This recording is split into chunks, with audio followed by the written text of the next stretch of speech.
In today's module, we're going to be looking at generative AI prompt injection. And in specific, we're going to compare this to the traditional attack vector of SQL injection. Okay, so if we look at both of these, first of all, we have on the top the scenario of the SQL injection, and at the bottom we have the scenario for the AI prompt injection, right? So if we focus on the top section, first of all, in the actual SQL injection, we start off with SQL code, right? So this is basically an SQL prompt and uses SQL query, structured query language queries there.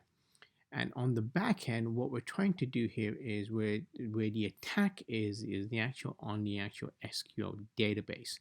So some of the things that we can do with an SQL injection is we use the SQL code, or essentially the SQL queries, and we use that to manipulate the database for access. So we may be able to access that to an admin level, right? And when we do this injection of malicious code into the SQL database, we could reveal more confidential data, right? In addition, in addition to viewing the stuff and retrieving more access than we technically initially had, we can also make modifications and delete, right? And really, SQL injection is a form of an attack vector, a path, a means to access the SQL database and do something with it.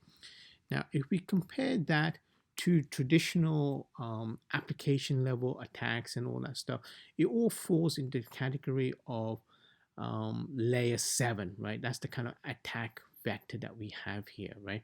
And typically the way we protect that is using a firewall, and in specific a layer 7 firewall of the OSI model.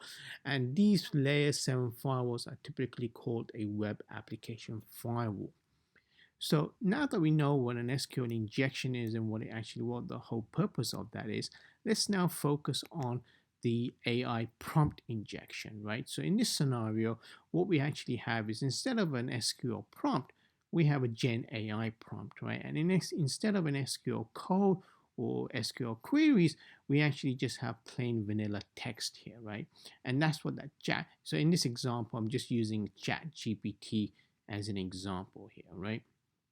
So with this kind of AI prompt injection, we use that prompt and we enter the text. And what we're trying to do here is we're trying to manipulate the large language models, right? We're trying to bypass those guardrails, those principles. And the goal here is, with AI prompt injection, is we want it to have the model give us some kind of output, right? That is technically not designed to do, right?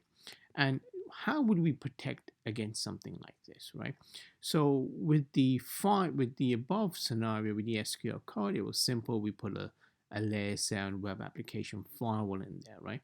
But with AI prompt injection, it's a little bit more difficult, right? Because this is a relatively new field, right?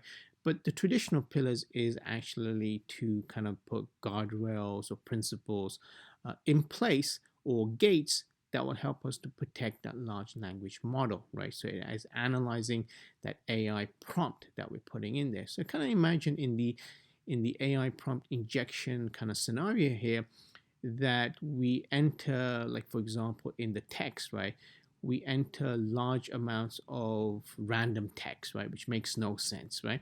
And that model then receives these random, and we can, because it doesn't know what to do with it, it just seems strange, or something that it cannot process.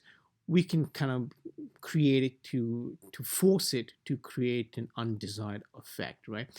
Another scenario that is possible is these large language models on the back end use back end infrastructure like databases, etc., that it may connect to, or API. So what we could use is we could use the AI prompt injection for to somehow get into the model and have that model reveal some of the credentials that it may possibly use on the back end, right? So this is a kind of like another use case, and while it's theoretical, it is possible, right? So then we have the model reveal, or for example, the large language models may contain some kind of internal proprietary confidential information, and we can actually use the AI prompt injection to reveal that information back to us And that's another kind of scenario there as well.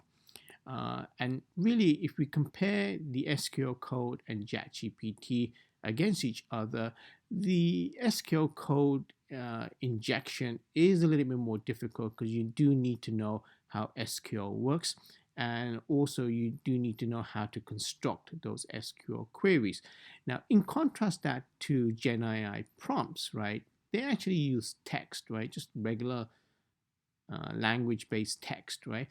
And that makes it much more easier. So AI prompt injection is technically more easier than SQL injection because you don't need that specific training or that knowledge around, because Gen AI injection does actually just use regular text, whether that be structured text or unstructured text. Thank you, and that concludes today's module.